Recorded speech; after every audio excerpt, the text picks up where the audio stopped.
Welcome to the League of Women Voters and Indian Prairie Parents Council Candidate Forum for the Indian Prairie School District 204 Board. This event is being recorded. I am Susan Craighead, President of the League of Women Voters of Naperville. The League is a nonpartisan organization. We do not support or oppose candidates for public office. You can rely on the League to present fair and civil candidate events where each candidate is allowed an equal chance to respond. Local elections typically have a much lower voter turnout than presidential or midterm elections, yet it is the local elections that have real consequences in our day-to-day lives.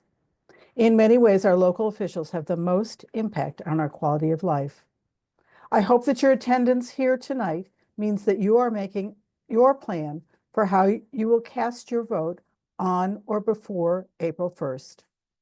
In addition to watching candidate events live or recorded, you may also find candidate information on vote411.org, our nonpartisan online voter guide, beginning March 17th. All candidates have been invited to respond to questions, and their answers appear unedited and complete. A video of this candidate forum will be linked to Vote 411. And now, let me introduce our partner representative, Shelby Schultz, President of Indian Prairie Parents Council. Shelby?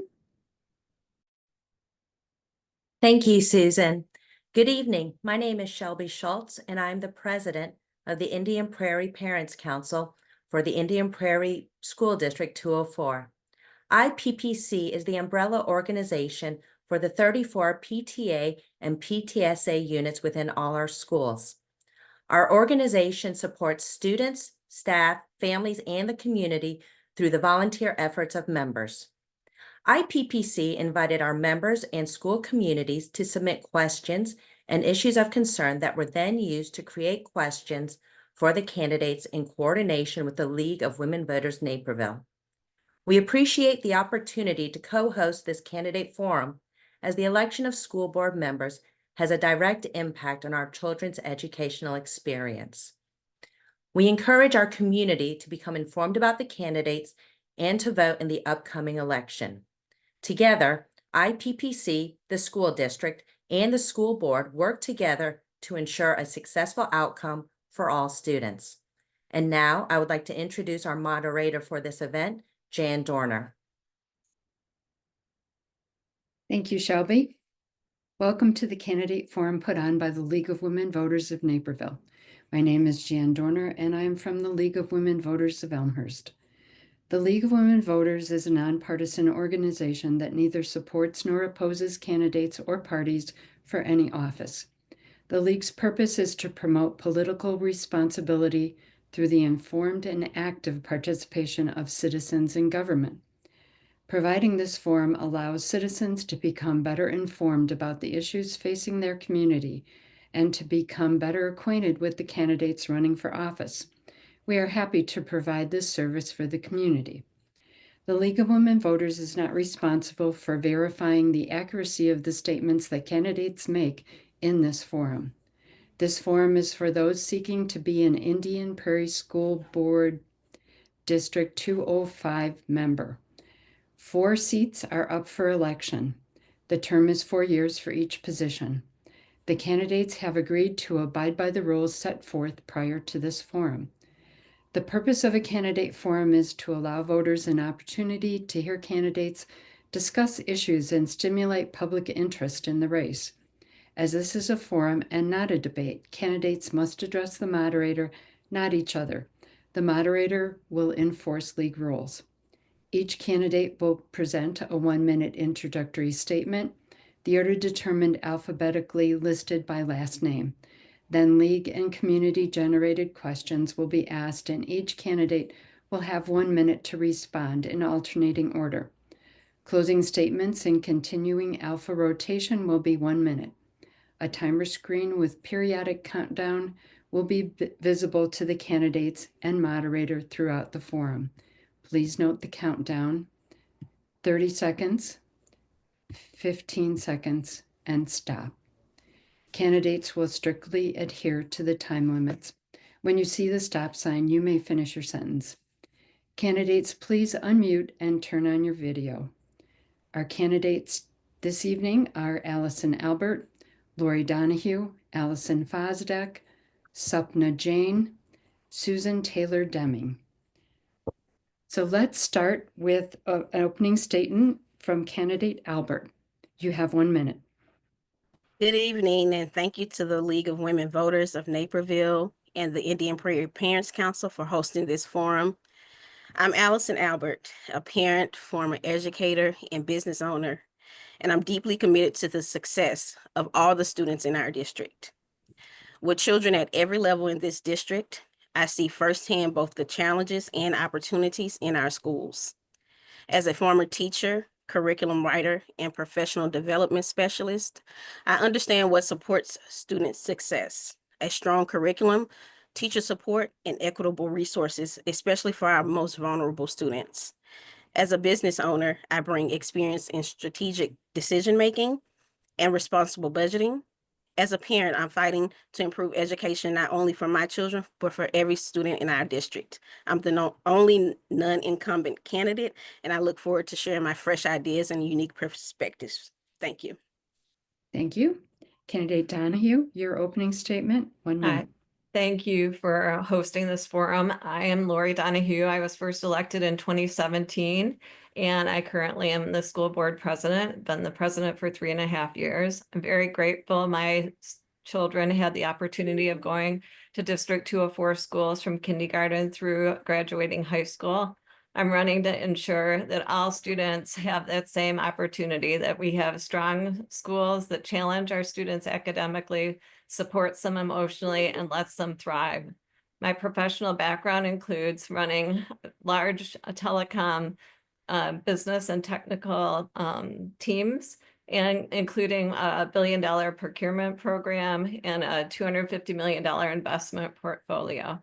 I have a bachelor's degree in computer engineering and an MBA. I retired a few years ago to spend more time on school district activities. And when I found out there was a shortage of substitute teachers, I became a sub. I've subbed in at least once in 30 of our schools. Thank you. Thank you. Candidate Fosdick, your 1 minute opening statement. Hi, thank you for inviting us to participate in this forum tonight. My name is Allison Fosdick. My husband and I are longtime Naperville residents. We have 4 children. 2 are district graduates and 2 are current district students. And we've been part of the district for about 13 years. I currently work very part-time as an adjunct professor of English at North Central College, so I have the pleasure of being in the classroom with students currently.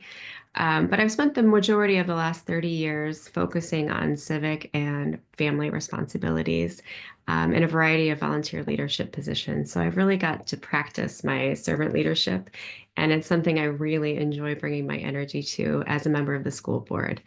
I was first elected in 2021, so I'm wrapping up my first term. And I'm running because I was raised with the belief that we have a responsibility to give back to our community, to make it the best it can be for all of our families, all of our children. And I believe serving on the school board is an opportunity to do so. Thank you. Candidate Jain, your 1 minute opening statement. Hello, my name is Supna Jain, and I was first elected in 2021, and I'm currently serving as secretary of the school board. I'm running because I believe in the saying that it takes a village to raise a child. I am a beneficiary of a community that really invested in me, and I want to serve that role with my 2 boys in the district, and for all the students that go to 204, I want to provide that support moving forward. I also believe in public education. I believe it's every children's right to have a high quality education. My parents immigrated from India in pursuit of educational opportunities. They became educators, instilled the value of education in me, which allowed me to pursue a master's and bachelor's in communication and a law degree. And now I serve as a professor in the Communication and Media Studies Department at North Central College. In the last 4 years, we've done some really incredible things, and I hope to continue to support our students and hope that they can help them reach their full potential if I'm allowed to be serve in this capacity again. Thank you. Thank you. Candidate Taylor-Demming, your 1 minute opening statement. Thank you so much for this evening's forum. I'm Susan Taylor-Demming, and I'm completing my second term on the board, and I currently serve as our vice president. My two daughters are both 204 graduates, and my husband and I have been in the district for 29 years.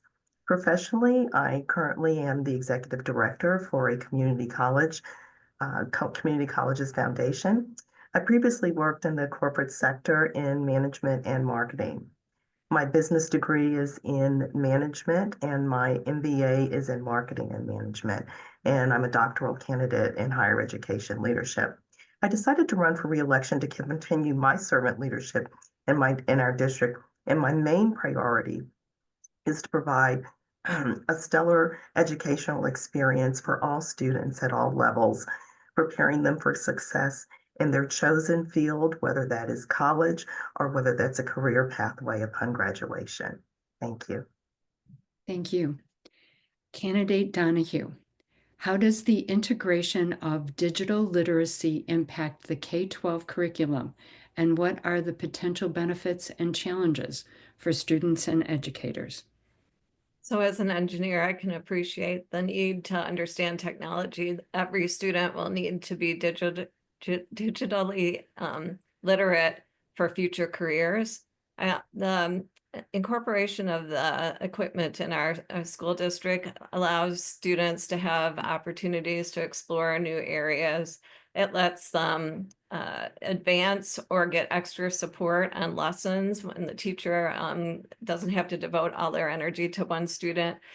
So there are definitely benefits. I do think, though, that there are cautions that we need to make sure that, we limit the sites that our students can go to, that the teacher is monitoring a student staying on task while they're on their Chromebook, and making sure that there's a lot of teacher interaction, that the Chromebook is not just a babysitter for our teachers, for students. But I've seen a great use of the equipment in the schools and want to see that continue.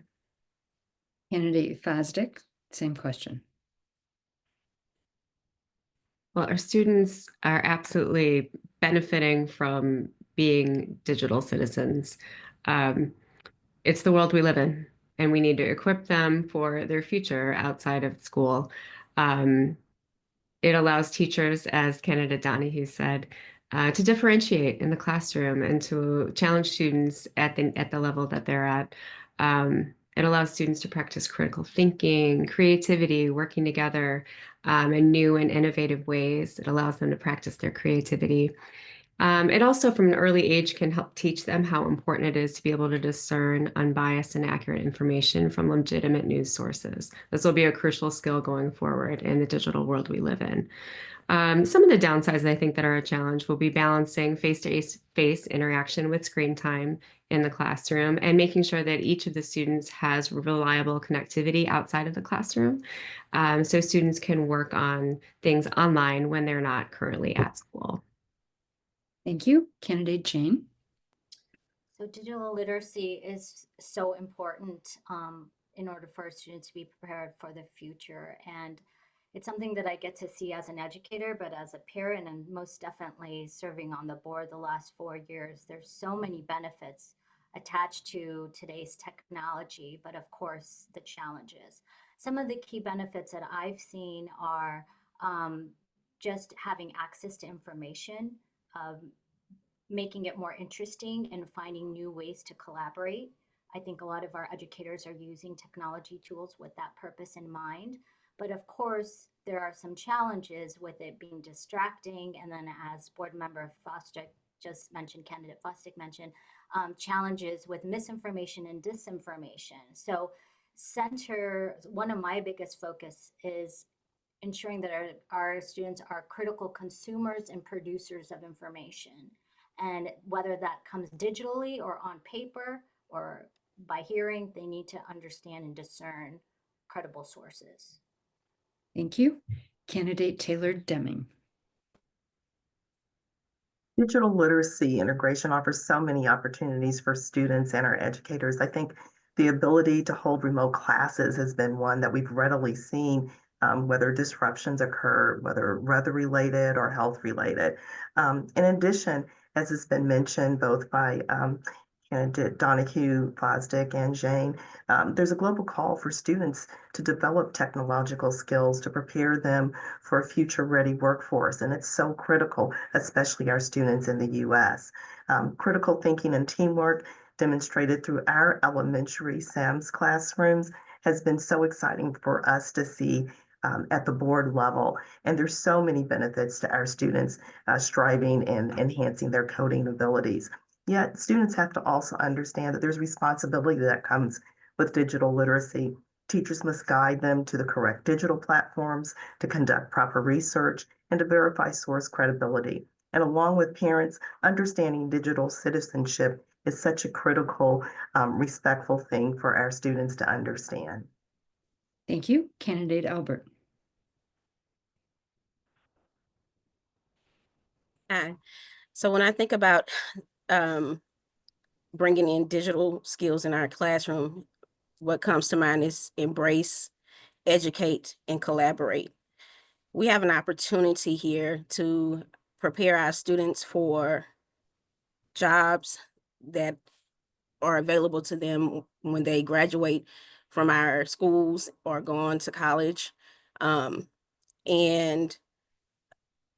the benefits of having this in our classroom is this ability to enhance student engagement and critical thinking skills and collaboration, right? And we have to educate kids on the harms and the privileges of using digital things in classrooms, as well as the parents on how to help children out at home with these things. And it gives us an opportunity to collaborate with professionals in this industry so that we can bring in more school community collaboration within this field. Thank you. Candidate Fosdick, what changes, if any, would you propose to the Project Arrow program? So we are currently doing an evaluation of the Project Arrow program as a means to ensure that we have fidelity across our schools and across programs. It has definitely been growing over the last several years. We have many students who are tapped to come in early for that gifted education. But we're getting some community and parent feedback to discover really what it is the community wants from a gifted program and what we can really provide for our students, and so we can meet the needs of students at every level, whether that's a grade level student, a student who's one grade level ahead, 2, 3, or 4. We're trying to make sure that we can meet the needs of all of our students appropriately. And one of the best ways to do that is by taking stock of what we have going on right now and how we can improve that in the future. Thank you. Candidate Jain. Could you repeat the question one more time? Sure. What changes, if any, would you propose to the Project Arrow program? So the Project Arrow program the purpose of it is to challenge our students, to ensure that we continue to challenge our students and push them forward. And I think that our current program is doing that in the hopes that that all of our students at one point have the opportunity to take an AP class at a high school level, which we know through research really prepares them should they decide to go to a 2-year or 4-year postgraduate college. And that's what some of these programs and these courses are equipped to do, is to really challenge our students. Now we're at a point where, as candidate Fosdick mentioned, that we need to reassess whether our program is meeting the needs of our students and challenging them in a way that is effective. And I think we also need to ensure that the program is delivered similarly or in ways that it needs to be across all of our school buildings. So that's something I would be focusing on moving forward. Thank you. Candidate Taylor-Demming. Our Project Arrow program has been stellar over very, very many years. I think it is a credit to our district administrators as well as our parents, our students, and our administrators that we recognize that we should be looking to ensure that our current program continues to meet the needs and challenges of all students involved. Some of the areas that I think are really critical for us to be sure that we're doing, especially from a language arts perspective amongst Project Arrows, ensuring that we are continuing to enhance the critical thinking, making sure that we're challenging those students to think outside of the box and to making sure that we are inclusive of everything that we're providing to our students in that curriculum. From a perspective of science and math specifically, making sure that we continue to be as creative as possible in helping them to enhance their knowledge of the mathematical skills that they're gaining in Project Arrow. Thank you. Candidate Albert. So I was an AP biology teacher, and one of the things that I think that we could do better with Project Arrow is to increase transparency for our community. And when I say transparency, I mean educating parents more on Project Arrow and how it is that children are selected for that program. It is a wonderful program. The benefits are outstanding. The skills that children develop from being challenged and pushed academically have over and over again been proven to help them be more successful in the long run. But educating parents and being more transparent will allow more parents to advocate on behalf of their students for entry into that program for access to those opportunities. Thank you. Candidate Donahue.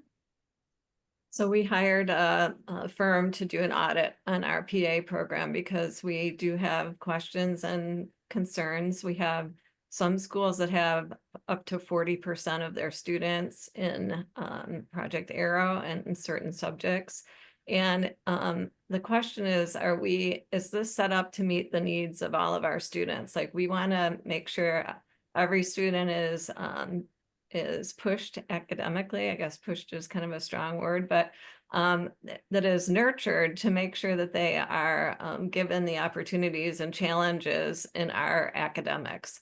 So it's like, there's lots of questions about, should there be a gifted program on top of a PA program? I mean, it seems over the years it has morphed into something that was originally set up to be somewhat different. And so I think that we need to look at how this is being done across our schools and who's going into this program and is it really accomplishing what we want it to do?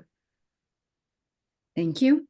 Candidate Jain, please explain your thoughts on the district-wide equity belief statement that, quote, serves as the foundation for all our equity work, guiding us in fostering a culture of belonging, inclusion, and success for every member of our community. I'll start by saying that I'm so proud of our district and that statement, that we authored that statement, and that statement is now being adopted at the state level and used by many districts across the state. This statement is more than a statement. It is part of who we are. It's part of our identity. And in the past 4 years, I've had the fortunate experience to see how our educators and administrators and our parents really believe and practice it. It's good teaching. It's good education to consider our students holistically and understand where they're coming from and what they're dealing with and what they're bringing into the classroom to help them move forward academically, socially, emotionally, which is what our mission is. So I'm very proud of that statement, and I've seen it practiced in many ways. Thank you. Candidate Taylor-Demming. I am so extremely proud of our work in this particular endeavor, and am so pleased that I had the opportunity to help craft that particular statement that we had a chance to take and present at the board at the state level on behalf of our district. So we have been a leader in this area for years. We are one of the first districts in the state to make sure that that equitable lens was at an administrative level. And what's so important about that equitable lens is that really covers so many of our students, especially those who have special needs, and that we need to make sure that we're providing a variety of ways and a variety of lens to look at what's the best practice for all of our students to ensure that they can thrive in our schools. And I think that's one of the best things about this foundation statement is it's helped bring a lens to our administrators, to our staff, as well as to our parents to ensure that all of our students get what they need for success. Thank you. Candidate Albert. So I'm the new kid on the block, so clearly I wasn't involved in the bringing together of this statement, but I do agree with every part of it. It's step one. We're talking about identifying barriers for students and removing those barriers and focusing on our practices as a district. And those things are critical. Those things are necessary, but the statement is step one. What we've seen in our district is that we've had a persistent, consistent achievement gap that has not been decreased over a long period of time. And I think that the statement is step one and the actions need to match the statement. Thank you. Candidate Donahue. So we're a diverse district. More than half of our students identify as a minority, and 126 different languages are spoken in households of students in our district. So we want to make sure that that's recognized, celebrated, and embraced. So I was involved with putting that statement together on the board. And also we amended our strategic plan to have an equity component to make sure that we were not only stating this, but also implementing changes that are needed to support our students. I view it as a student that might need vision correction. You want to make sure that they get the right glasses, the right prescription, and that's something that we want to make sure is done for each and every one of our students. And also that they feel included in our curriculum, in the materials that we use to teach our subjects. And all of that is part of that equity statement and was very important to us. Candidate Fosdick. I also am really, really proud to live in a district that puts this at the forefront of our values.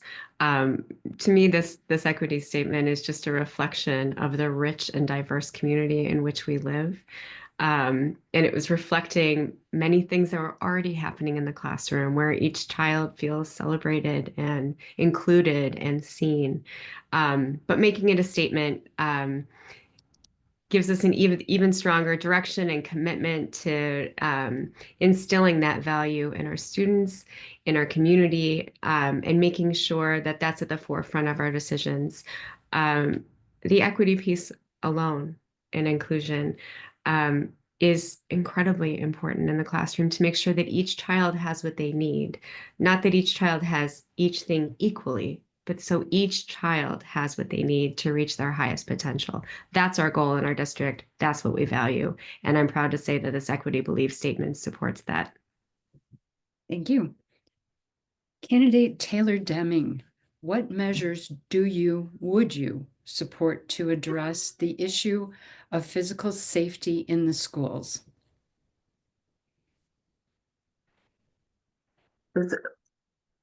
Physical safety safety and security is so critical for all of our schools. One of the components of our referendum that passed in November, that was the backbone: safety and security, ensuring that we provide each of our school entrances, especially at the elementary level, first of all, the means to make sure that personnel that are accessing our schools have to go through channels that make sure that we know who's entering, that we approve them entering.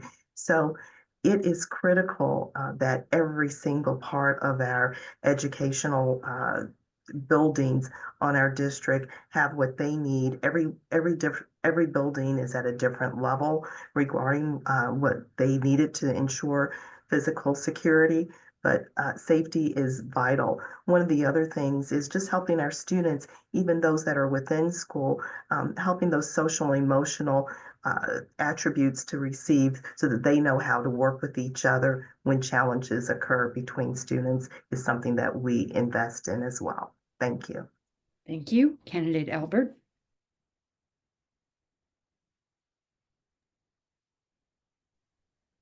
As a voter, one of the reasons why I voted in support of the referendum was because of the focus on building safety. So I know that that plan has already began, and our schools will be that much more safe in the future. And that's one step. One of the opportunities that we have here is professional development for our teachers, which leads to more inclusion and engagement for our students. And we know that when children feel a sense of belonging and they are engaged and they are getting the social and emotional learning that they need, we can reduce some of the in-school physical altercations and things like that that we are seeing in our schools. And so I think that those are some things that we can do to address physical safety. Thank you. Candidate Donahue. Hi, as shared by candidate Taylor-Demming, the referendum priority was security in our schools, creating double entries, putting up cameras to make sure that we have the state of the art in our schools to protect our students, because you want to take that off the table for students. Students can't learn if they're anxious or have emotional concerns about being in their buildings. I happened to be subbing one day when we did the Alice training for our students, and it was incredibly upsetting to me to be teaching third graders how to block a door and throw stuff at an intruder that would be coming in. I had to worry about tornado drills when I was a kid, not someone coming into my schools and doing something terrible. So it is something that will continue and always be a priority for us. We had a number of public speakers and letters to the board about concerns with our entrances, people that moved from out of state here and experienced that single entry. So it's something we'll continue to make a priority. Thank you. Candidate Fosdick. Physical safety is a topic that is very fresh on my mind. Just this past weekend, I was at an out-of-state cheer competition where the tens of thousands of people there, including myself and my children, believe there was an active shooter. So experiencing that fear myself have brought this even more to the forefront. I can tell you that as a district and as a board, student and staff safety is our very first priority. As candidate Donahue said, students cannot learn if they do not feel safe. So making sure through the referendum, as candidate Taylor-Demming said, that we can make our buildings as secure as possible.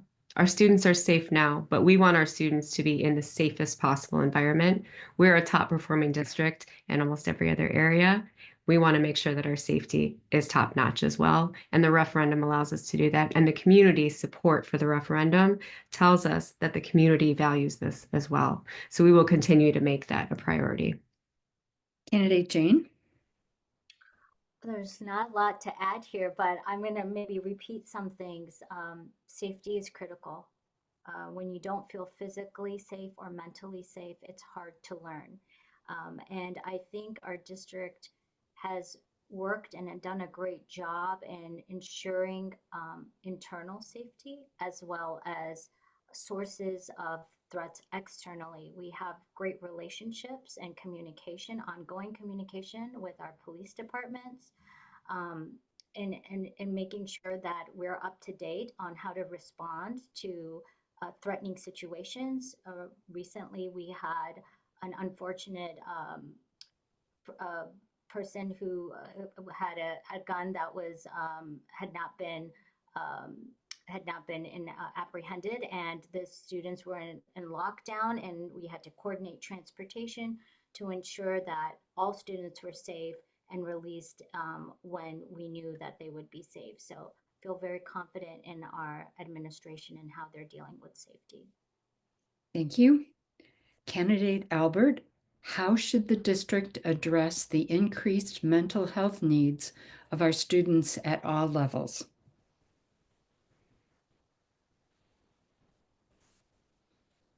So the increased mental health needs, I don't think it is isolated to our students. We all went through COVID together, and our mental health was impacted, teachers, administrators, students, everyone, right? And I think that having resources on campus and educating our community on where they can access resources outside of school, all of that is critical. Destigmatizing, getting help for mental illness, and educating our population at large on identifying and supporting each other through mental health issues. Thank you. Candidate Donahue? So as I shared, students can't learn if they are not emotionally stable and supported with any mental health issues that they might have.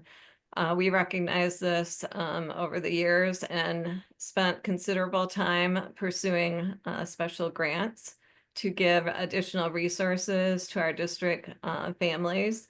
The grants we received were instrumental in allowing over 6,000 free sessions, complimentary sessions to students and families in need.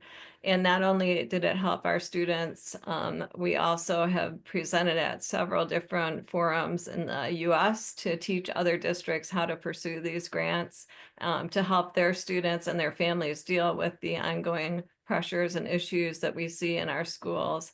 We want all our students to succeed, and helping them address mental health and emotional issues is something that we see as vitally important to helping with that. Candidate Fosdick? We came out of COVID and saw the mental health need, and I'm really proud to say that our district and administration met the challenge. And as candidate Donahue said, went after grants aggressively to make sure that we could help our students in a way that we had not been able to previously by setting up these mental health clinics. I know that the students who were able to be helped had 8 sessions free of charge in the buildings. So they were local and close outside of school hours. So I'm really proud that we were able to provide that for our students, particularly for students who had a difficult time finding that assistance. In addition to that, our district's mental health symposium is a great success. It's a way to educate the community. It's actually this coming Saturday at Mateo Valley High School. It's a public event, and we have mental health speakers, sessions, discussion. We're partnering with other districts this year to spread education about the importance of mental health. Thank you. Candidate Jain? So last election, mental health was a key issue, and students came to us and said, hey, we get that you have restricted resources and you're trying your best to support us mentally, but it's not enough. We need more.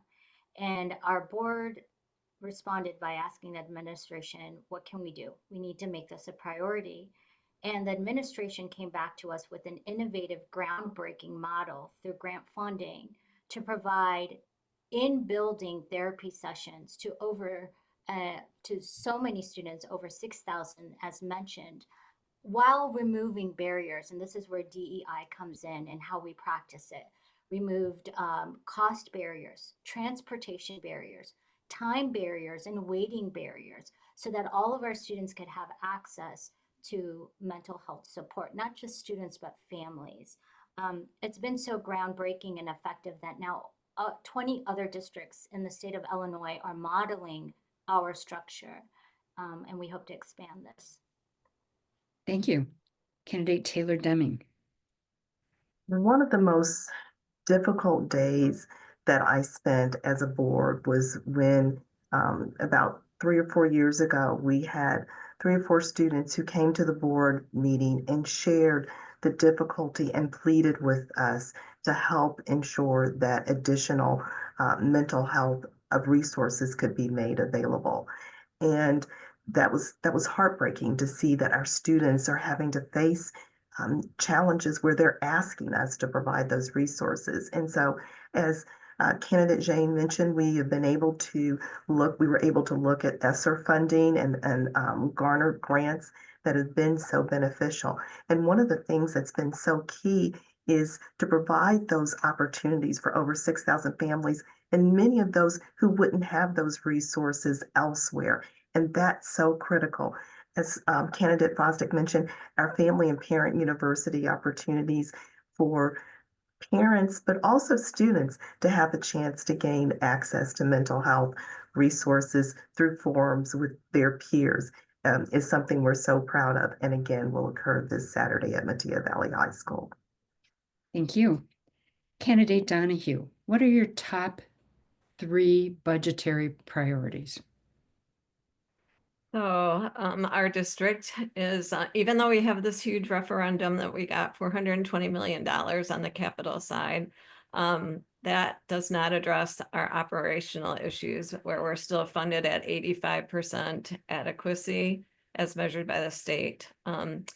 With that 85%, we have increased class sizes. We have teachers that are paid lower than our peer districts. We also have fewer administrators, way fewer, and fewer counselors. So we're looking, we're a creative district. We find out how to do more with less. We've been working on getting the class sizes down, and I think that's beneficial for students, for teachers, for families, and that we need to continue to look at that. We also look again to pursue grants so that we can provide the services that we want to provide in our buildings, even though our budget is limited. So thank you. Thank you. Candidate Fosdick, your top 3 budgetary priorities. As candidate Donahue mentioned, class size is always important. We know it directly impacts student learning. One of the more recent funding priorities that's come to our attention as a board is the relative shortage of staff to support our ELL learners and our newcomers and their families. We've had explosive growth in the area of newcomers, and unfortunately, our infrastructure isn't set up to support that. So I know that we will need to find a way through probably some creative budgeting, as we've done in the past. As candidate Donahue said, we do a lot with a little. Despite being underfunded, we are able to make things happen for our students by being smart with our money and stretching every penny. And one of the ways we'll be able to do that is by using the referendum dollars to focus on the capital funds to free up some other funds for operational expenses. So that's one of my other hopes. Finally, expanding opportunities for students to explore other career paths would be a budget interest of mine as well. Thank you. Candidate Jane. So in addition to just managing all of our capital projects that are coming our way, which is a big item on our list to do going forward, I'm thinking about transportation and some of the costs attached to transportation that seem to be increasing, and how we can be innovative and find more sustainable ways that we can think about transporting our students. I'm also thinking about energy and the cost of energy, and how we might be creative in finding more sustainable methods to bring down the cost of our energy costs without negatively impacting the learning environment of our students. And lastly, thinking still more about that PA programming, finding more leadership and looking at that more closely with more funds. Thank you. Candidate Taylor-Demming.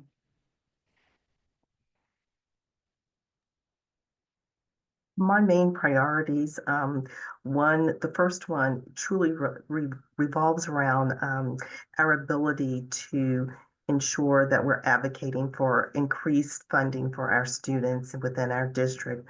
We spend an average of about $15,500 per student, while the state is able to spend, a state average is about $17,700 per student. So advocating for at least us to be able to be at the state average is extremely important.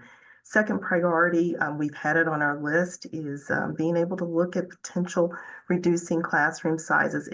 It's a difficult one. We've made some gains in the K through 12 arena, K through 2 arena, so would like to see us being able to do that. And then just continuing to support our teaching staff is always vital. They are not paid at the highest levels, but we so appreciate their continued commitment to our students. So if there is any way to have that impacted, it would be extremely valuable. Thank you. Candidate Albert. As an educator, I'm always thinking about what the impact is to the student. And so the three things that come to mind are student safety, student education, and student access. And so we've already secured the votes for the referendum. And so making sure that that's properly managed and that our buildings can be safe, that's a priority. Our teachers are wonderful, and we have to make sure that they are paid and that we are in a position to attract, that we keep our high quality teachers and also attract new teachers. I mean, we have to be able to compete in that area.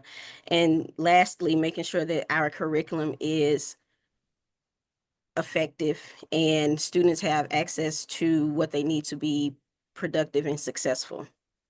Thank you.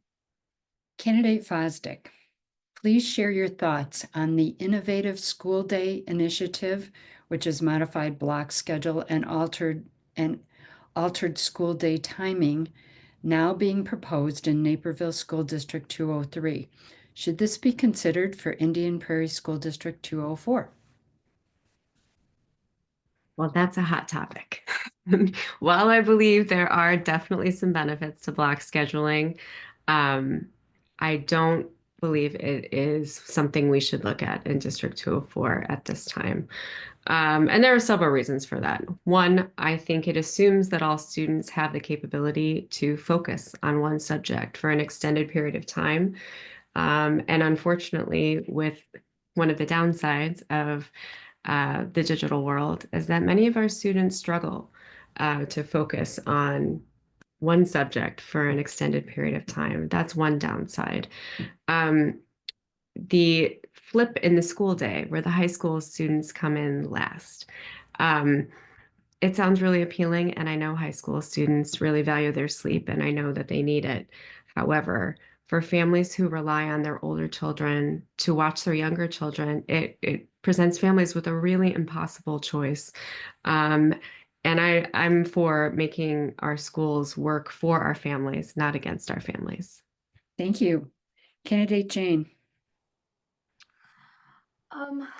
It's a great question and something I wish we were in a place where we could actually have a conversation about, but given our resources, we're really restricted with what we can do with transportation. Transportation often really dictates what we can do with our school scheduling, and that's why we have a three-tier transportation system where our high schools get picked up and dropped off first, and middle school, and then elementary school. So we're using the same buses at all levels. But should this be something we could debate? I would be open to a pilot program around it to see if there were interested families who wanted to try it out. I do see there could be advantages to a block schedule. It is what you might see in college. You could go deeper into a subject matter. There might be opportunities for group projects. However, to candidate Fosdick's points, it may not be best for everybody. And so there's a lot of factors to consider, but I would be open to a pilot program. Thank you. Candidate Taylor-Demming. Wonderful question. And the ability for our educators to have the opportunity to really investigate whether this is something that they can, that they would support.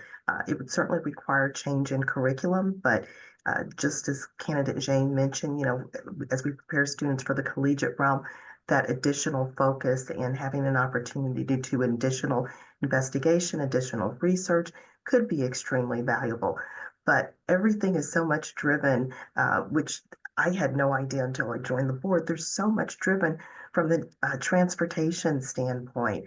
And we just don't have that resource right now in order to provide additional buses that would be required if we did go to block scheduling.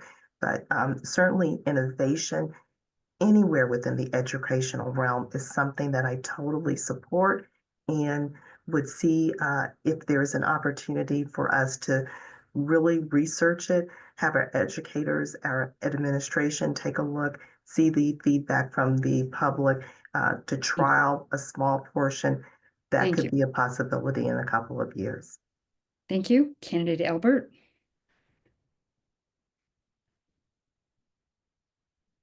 Start where you are, use what you have, do what you can. I don't know whose quote that is, but I live by that.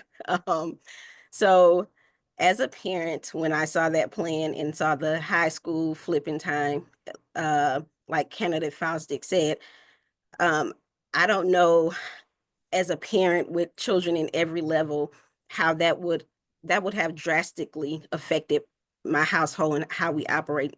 And so from a community standpoint, I understand why there's been so much pushback. However, from being innovative in education, there are pros to having a block schedule. I've taught college science courses, and we all know that the labs are 3 hours, right? And so giving students the opportunity to have hands-on education for that long, where they get to focus on one content area, is more like a college setting. And so from that aspect, it's a good thing, but I wouldn't want to do it for our district at this time. Candidate Donahue. So during COVID, we did have block schedules, and I think it was difficult, and it's hard to evaluate given we were in remote learning mode on how effective that was with our students. I think anything that we would ever contemplate would need considerable study by both our administration, our staff, and our community on what they would want. I know high school students often want this late start time, and I know at the state level they're thinking about passing a law that requires this. But when you get down to it and you say, well, if you come in later, you go home later, would you like that? And it's like, no, they still want to go out at the same time.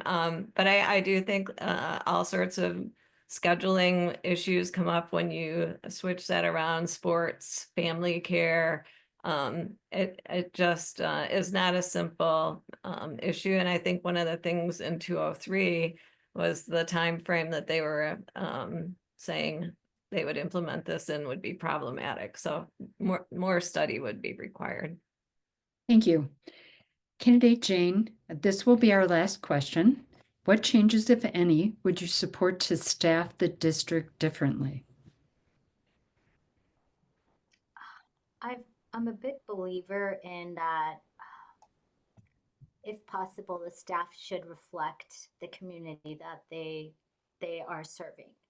I know that's hard to do, but I constantly ask our administrators to look for staff and educators that reflect our students. I think it's incredibly powerful to see yourself in the staff and educators that in the building that you go to. So that's something that I know administration is always looking to diversify their educators. It's not easy. Where there's a teacher shortage in general across the nation, and recruiting and retaining educators has become increasingly more difficult. But we have some incredible programs that we're using to try to develop our teachers and plant the seed of becoming and plant the seed of excitement around education with our current students. So Thank that's you. on my mind. Thank you. Candidate Taylor-Demming. I'm sorry, can you repeat the question, please? I sure can. What changes, if any, would you support to staff the district differently? I think our, the biggest thing is continuing to investigate ways that we might be able to lower classroom sizes. It's very difficult because financially, we are trying to find ways to do that. But that's an area that that I would like to see is us being able to have more staff, being able for more teaching staff for our students. But besides that, one thing that was mentioned earlier is the incredible support that we really need for our English language learners. It's critical. We have such a large continued student population that continues to move into our district, and that support is just vital. So that's a particular area that I think is extremely important. And just that concentration, especially for our early years, on additional staff that we can lower classroom sizes again, especially at the K through second level, is extremely important to me. Thank you. Candidate Albert. I look at two areas. First, in our district, we don't have a lot of people focused on our curriculum and professional development needs for our educators. So I'd focus on building that department and staff. And secondly, working with and lobbying the state to allow us a alternative licensing program. Finding teachers is hard for any district, right? And we live in a district that we're in suburban, middle of Illinois. So we have a issue with attracting a diverse pool of teachers, right? And so one of the things I've seen work well in some of the districts out of state is alternative licensing, where people in the community who want to change their profession to education can do so without exorbitant education costs in a faster timeline so that they can get into the classroom, helping us reduce these class sizes. Thank you. Candidate Donahue. So I would have a huge wish list if I had money, but we are constrained by our budget. And so when I look at that, I have to agree with the statements made previously by candidate Taylor-Demming. We need to continue to look at our class sizes. I think the English language learner has been brought up several times. That's a very growing population in our district that we need to continue to support. I think that we might look at an additional staff for looking at the PA program and really bringing in an expert that can look at that across the board and decide what we should be doing with that program. Is something that I think is important. Before we hired Dr. Talley, we asked him a lot of questions, like our district is very short on administrators. And one of the things we don't want to see is more administrators in our buildings, even though we could use it. We can't afford it. And for us, it's something that we have to live with. And it's not that I don't want them, but I want teachers and other staff before I want more administrators. So thank you. Candidate Fosdick. Well, I will echo what my fellow board members have said. We want a teaching staff that reflects our students. We definitely need more staff for our increasing newcomer population. We also need more social workers. Our social workers and our counselors are stretched to the max and have a much higher caseload of students than is recommended because that's what we can afford.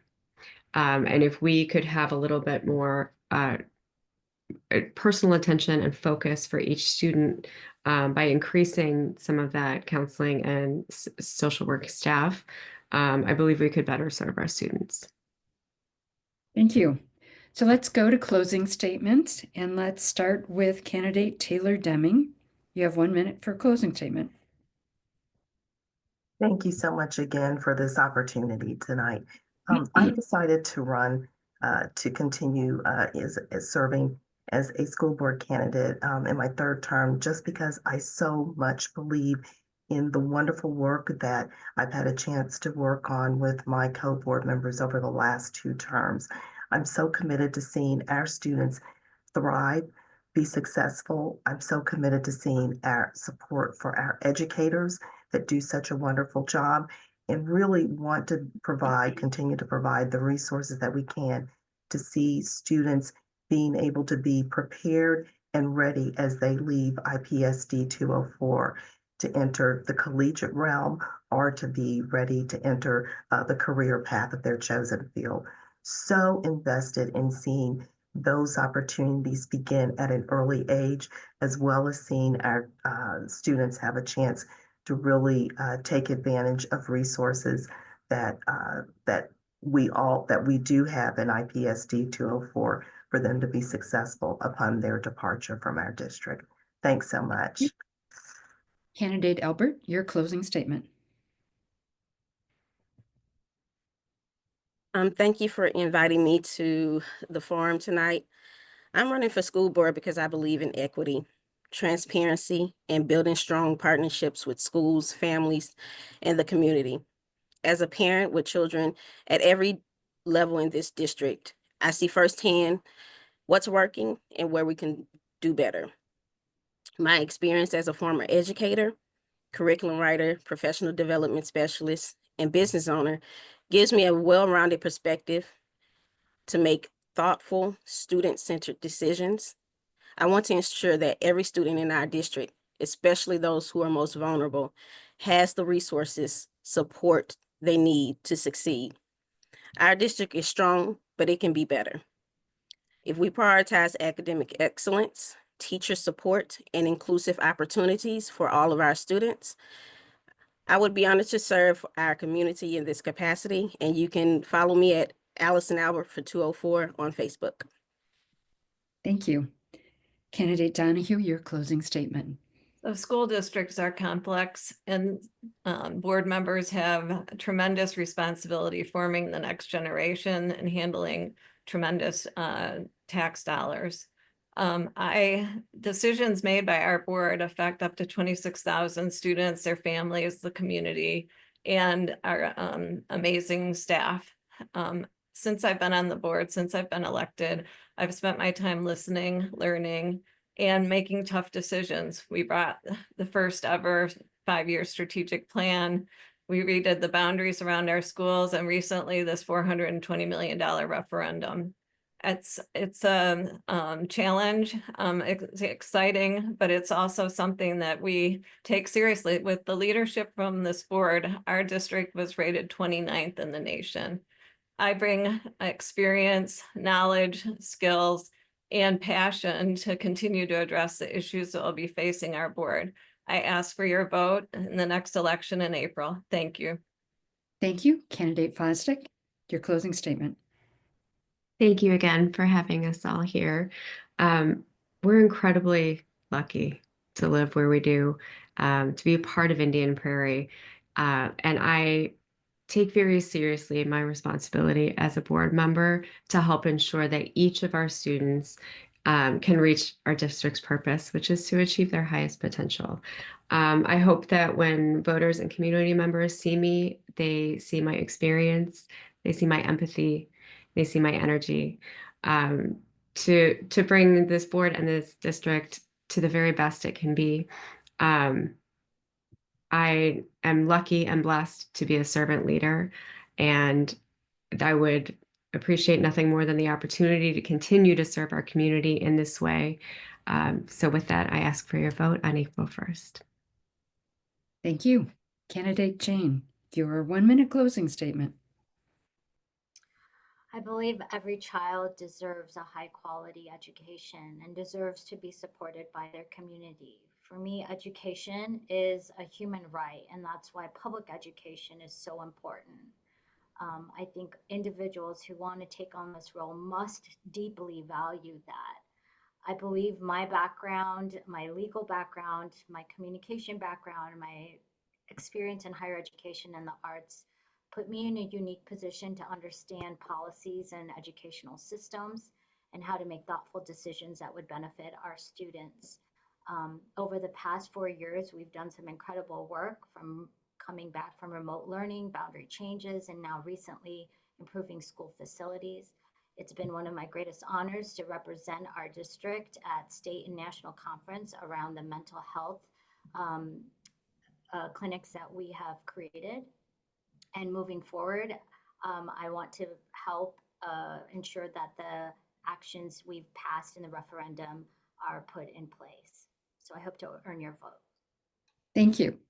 Our time is up for this forum. Your participation as a candidate and as a voter is essential to preserving the democracy we hold dear.